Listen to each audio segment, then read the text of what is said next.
What's up, YouTube? Georgia Silver Hunter back, and today we'll be doing a $25 bank-wrapped penny hunt. I think these came from a Wells or a Fifth Third inside of a Kroger.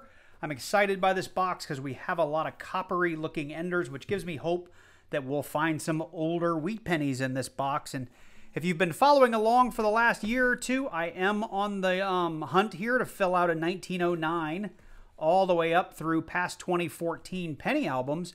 And we've been struggling to find our early wheat pennies from 1909 to 1940. So that is one of the things we'll be focused on today, is filling in holes in those albums.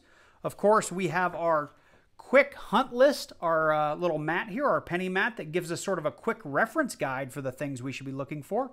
That's available in the description down below. And as usual, we've got our Strike It Rich with Pocket Change book for visual reference for any errors that we may find. With that said, I am excited to get into these. I hope to find lots of pennies we need for the books, as well as possibly some mint errors and varieties that could be worth big bucks. So stay tuned as we get into this box of pennies.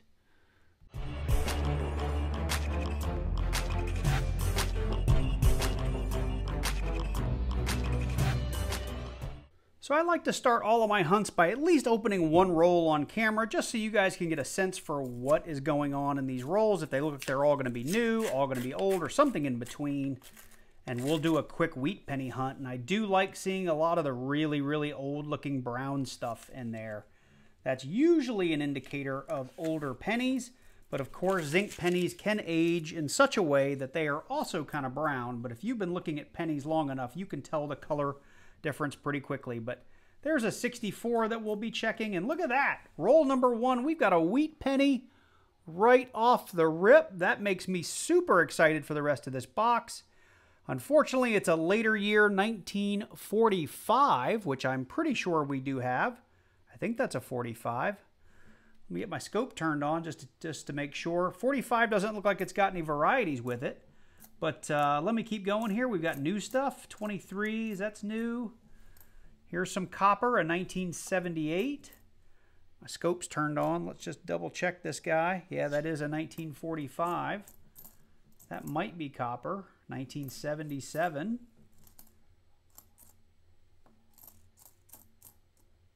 And I will go back through these and check each and every penny. So don't you worry if you think I'm doing this quickly for every roll. I'm just trying to do it while I got you here on camera.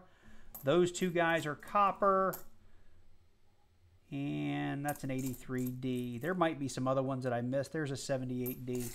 All right, well, like I said, I'm going to check any of these that might have possible errors. We do hang on to all of our copper. I've probably got $200 worth of copper pennies here laying around the house in various rolls and buckets and whatnot like that.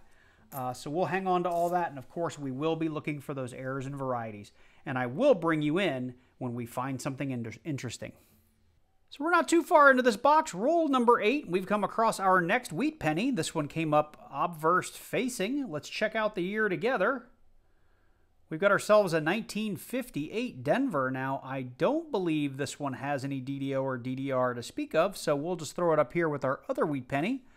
I've got a 2009 that I came across. It's in pretty bad shape. It's the early childhood variety on that 2009.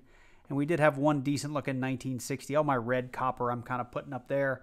And so far, it hasn't disappointed. Most rolls have had anywhere from, 4 or 5 copper pennies to we had one loaded roll. Looked like it had about 10 or 12 in there. So everything that we've pulled, we've been checking for errors, varieties, you name it. We haven't found much. But the copper continues, and hopefully we find a few more Wheaties as we get through this box.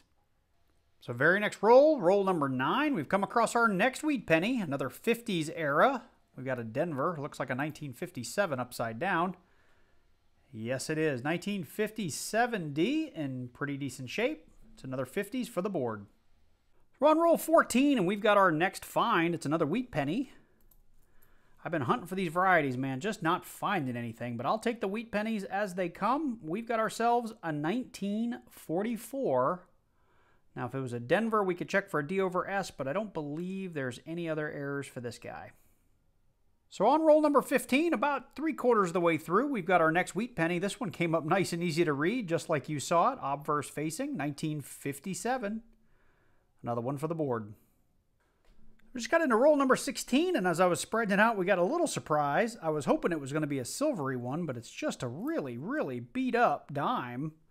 So we made 9 cents on this one. Looks like it's a 2000 or a 2006, something like that. Doesn't really matter.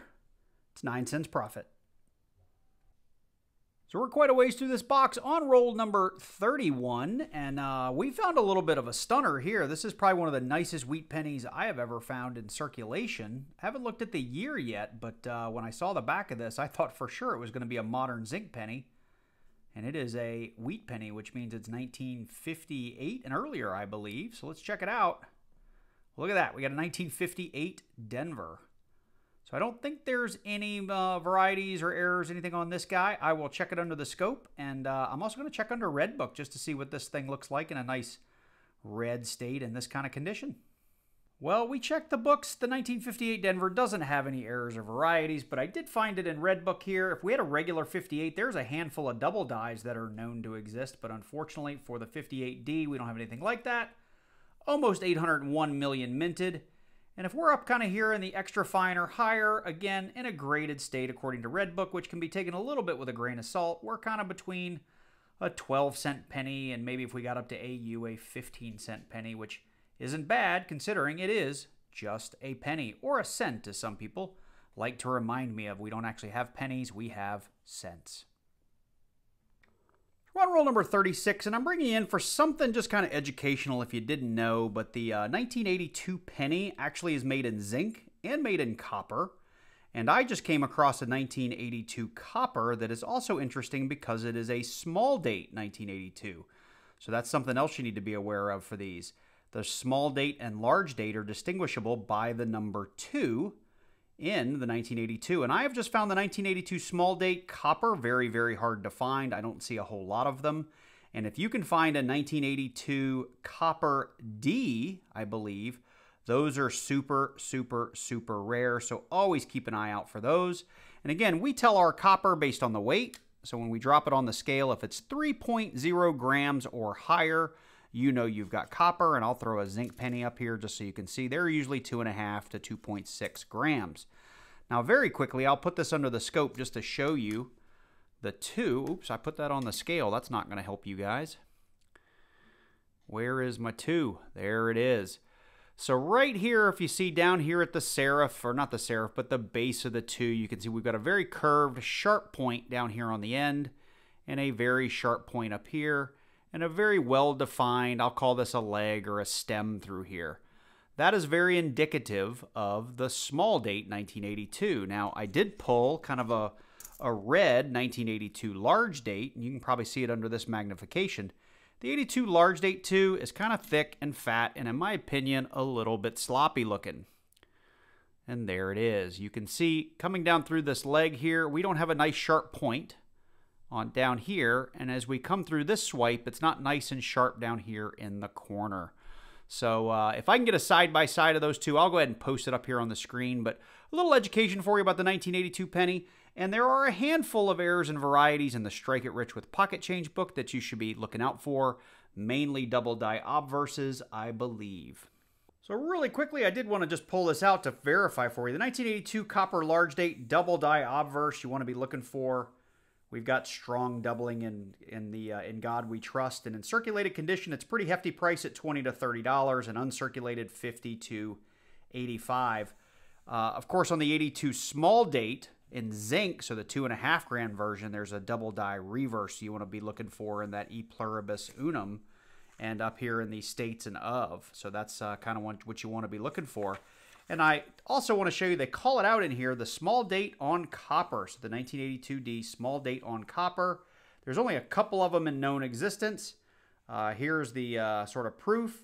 And you can see here, they haven't found a whole lot of them. And one of them sold for $8,400 and the last one sold for over $10,000. So I believe we're into the next roll here. It's roll number 37. And we've come across something that I don't think I've ever found before, hunting pennies. Now, this is a Republica de Panama coin. It came up reverse facing, so I've already looked this up just to learn a little bit more about it. I'm used to finding their quarters and their half dollars pretty regularly, their Balboas, but this 1983 cent from Panama is new.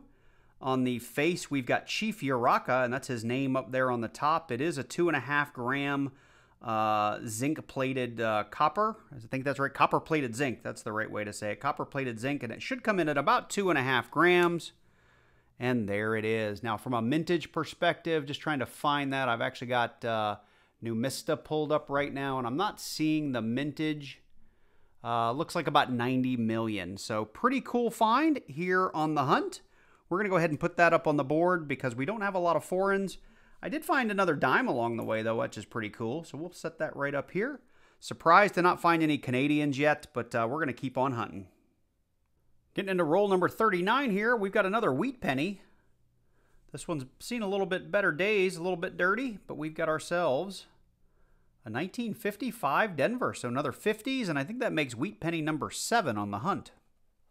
Well, we are into roll number 45 right now, and we have found wheat penny number 8 on the box, which is about how many I get now in a bank box. Anywhere from 6 to 10, but 8 seems to be kind of the magic number. We got ourselves a 1953 right here. It did come up obverse facing. Back looks all right. We got maybe a little die chip right there. Let's check that out. Could be a little post-mint damage maybe. It just might be some post-mint damage, but it could also be a die chip. Probably not adding any value there, but still kind of neat. We'll put it on the board as a find. All right, guys, this just got exciting for me because I found something never found on the channel before. We're up here all the way on roll number 40, what is this, 48. And this was at the tail end of the roll. This is exactly how I uncovered it. It is going to be an Indian head penny, I believe. And this one's really green. It's really old. Let's take a look at this together. We got ourselves a 1902 Indian head penny. I'm excited because I don't think I've ever found one of these in a box hunt, especially a bank box hunt. Now, I have a bunch of these that I bought in a collection that I bought several years ago in really, really nice shape. But always excited to have a first for the channel, and super excited to have a 1902. I'll go ahead and throw the mintages of this up on the screen because I have no idea what the mintage is because I just don't see a lot of these. So very, very cool. Very excited to have this. And this is going to be a nice addition to my little book and exciting addition to this hunt. Well, this box wasn't ready to quit on us. Roll number 50, we're going to have one more wheat penny. This one came up reverse facing, and we're going to go ahead and check out what we have here. A 1953D. Now, we've had a couple of these, or at least one of these in the hunt already, but it is another wheat penny for the hunt, I think putting us at officially 9, plus that wonderful Indian head penny. So we are at the end of the box, and we've laid out everything we found, which turned out to be a pretty darn good penny box. And I know I didn't bring you guys in for a lot of it, because not all of it is special, but it's all stuff that I wanted to talk about for this hunt. And we're actually going to start over here. We did get 6 of the commemorative 2009 Lincoln cents. 3 from the early childhood, 2 from the formative years, and 1, I believe that is called the professional life. I actually have really good versions of these all in my book, so none of these are upgrades, but I do like to keep track of these simply because they are a fairly low mintage and they're hard to find in really good condition in circulation. I actually got a very lucky bank pickup where I got rolls and rolls and rolls of these things in BU State or AU State when they first came out. So I don't hang on to a lot of these and I pitch them back for others to find. Coming over here, I did grab and separate all of my kind of nicer red copper that we found throughout the hunt. As you can see, there's not a whole lot of it, but I do roll this stuff separately from my standard copper, which I have up here in a cup, and we'll go over the weight and the value of all that copper at some point during this wrap-up. I did end up finding 3 of the 1982 copper small dates that I did pull aside, and I'll keep these in a separate roll because I just don't find many of these. And last but not least, I did pull a lot of kind of nicer red copper-plated zinc, and the only upgrade I had for the book of the more modern stuff was this 2017D. That's not to say that we might not have 1 or 2 little upgrades with the rest of the stuff, but we'll talk about that when we get to the album portion of the wrap-up. Now, for our wheat pennies, we did get a 1944, a 1945, a 53, I think that's a Philly and a Denver. We did get both, and I think this 53 Denver is going to be an upgrade to the book. We did come across a 55 Denver, two 57s, one being a Denver, one being a Philly, a 58 Denver, and an absolutely gorgeous 58 Denver in red state. And I already checked my book. That is, in fact, going to be an upgrade. We did come across one Panamanian, 1983.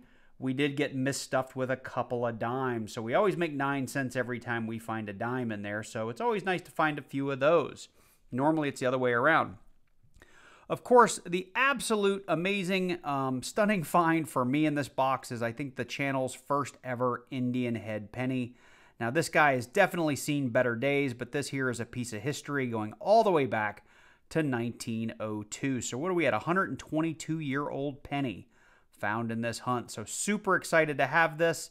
I'll probably see if we can clean this up a little bit by doing some dipping of things, some acetone or something like that. I definitely don't want to scrub at this or try to clean it because I don't want to damage it any further than it is. But if we can soak it in some warm water and just make it a little more presentable or some acetone, that would be super. So super excited to find that 1902. I did look it up. Even in G4, this is like a $2 coin. I'm not saying this would get all the way to G4, but your Indian head pennies can be worth a couple of bucks every time you find one. So like I said, very excited to have that. So what I'm going to do is we're going to get the camera set up on the rack, and we're going to go ahead and weigh our copper and get a value on that, and we'll show you what we'll be plugging into the books. But all in all, this was a fantastic hunt. All right, well, I have my scale here zeroed out to 0 grams. I've got my copper that we pulled from this hunt. Now, we got about half or so of this cup full. It's a standard solo cup, keeping in mind that the cup weighs about 11.5 grams. We've got 913 grams, it looks like. And don't forget, we had all those wheat pennies. We had a couple of BU copper pennies. So I wouldn't be surprised if we had more than 913 grams in total in this hunt. But that's the number we're going to use for the sake of this calculation. And with copper weight today being $4.39, 913 grams. According to Coin Apps, we've got just over $8.40 worth of copper in what is probably, I don't know, a couple $3 to $5 worth of pennies here. Now, if I come over here and I say we've only got a single penny at today's copper weight, that's worth 2.86 cents. So every copper penny in your pocket is worth 2.8 times its face value just in copper. So if you're penny hunting and you're not hanging on to your copper, maybe you should start. But it does take up a lot of room, and if you're not interested in the metal weight, make sure you pitch them back for people like me and other coin roll hunters that do like to pull and hang on to that copper. So with that, let's go ahead and jump over to our books and see what we're filling in. So out of all those finds, this is all we're putting in the books. Now, what's really funny is I've got a 53 and a 53D here, and I thought my 53D was going to be an upgrade. And while checking the book, I realized, and I'll show this to you, it's pretty funny. This is why you got to be careful when you're loading your coins. I actually put a 53D in this 53 spot for the Philly. So I've actually got 2 of them. And I think the one I found is nicer than this one, but not as nice as this one. So we're going to slide him over and put that 53 that we just found in this hole, even though it's not very nice. I can also show you this 58D. That was that stunner that we have right here. Oh, where'd it go? There he is. This 1958D is also going to fill a hole in this book. The other couple, and I'm not going to open this book because it's just going to be a little more trouble than it's worth, but we're going to go ahead and punch down this 1982 large date copper. I'm sorry, small date copper. Hang on, now I got it backwards. This is the large date copper. And we're going to be punching down this 2017 Denver. This is a nice little upgrade in this book and the 2014 to current book. So let me get those punched down and I'll show you the state of the books. So we're actually going to go through the books in reverse order to make it a little easier for me. But this is our 2014 to current. And you can see we stop here at the 2024. We did find a 2024 Philly in a hunt not too long ago. But this one is completely full. Possibly a couple little upgrades to be had. But this book is coming along quite nicely. Now, for our 75 to 2013 Denver, we do have some room to grow, and I need to just make a list of these because I'm not looking for minor upgrades at this point for this book. It's just I'm pulling stunners, and if they happen to upgrade, then I go ahead and punch them in. But you can see we've got a couple of things like this 82D zinc small date, which is, again, a coin I don't come across a lot. I need an upgrade. We had a couple of here in the 90s that aren't great that I'm sure I've seen nicer versions of, but not stunners, so I haven't bothered to pull them. And those presidential or the Lincoln cents I was talking about earlier, you can see I have really, really nice versions of those in the book. So that is that book. Let's get that closed up. Here is our wheat penny book from 1941 all the way up to 1974, and this guy's coming along. We've only got a few spots left. Obviously, we can use some upgrades in the early 40s because we're only finding kind of brown versions of that. But after today's hunt, finding that really nice 1958D, it gives me hope of finding some nicer earlier wheat pennies as well. You can see, still haven't found a steel cent hunting boxes. I do have all of these from coin collection purchases, but these books are only for coin roll hunting. Let's see here. You can see this is all full except for a handful. And then starting at 58D all the way up, they're kind of stunners all the way through. And again, this was from a bank pickup that I got very lucky and got really, really nice coins all the way up through the 74S. So there is that book. And last but not least, this is the saddest one of the bunch.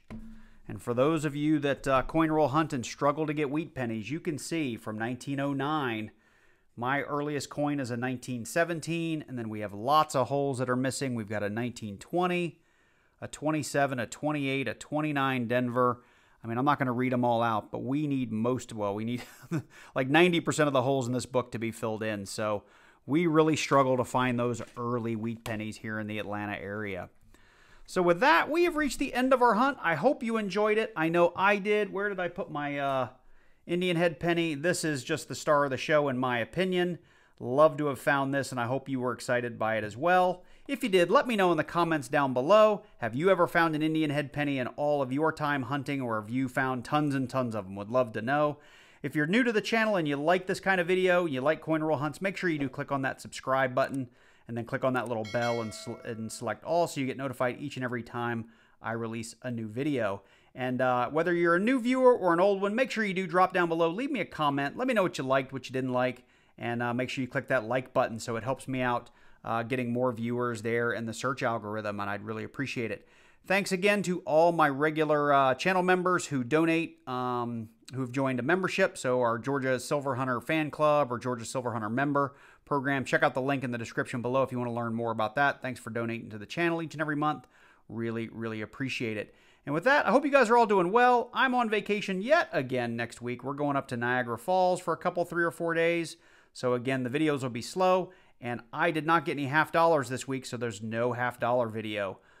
So apologies for that.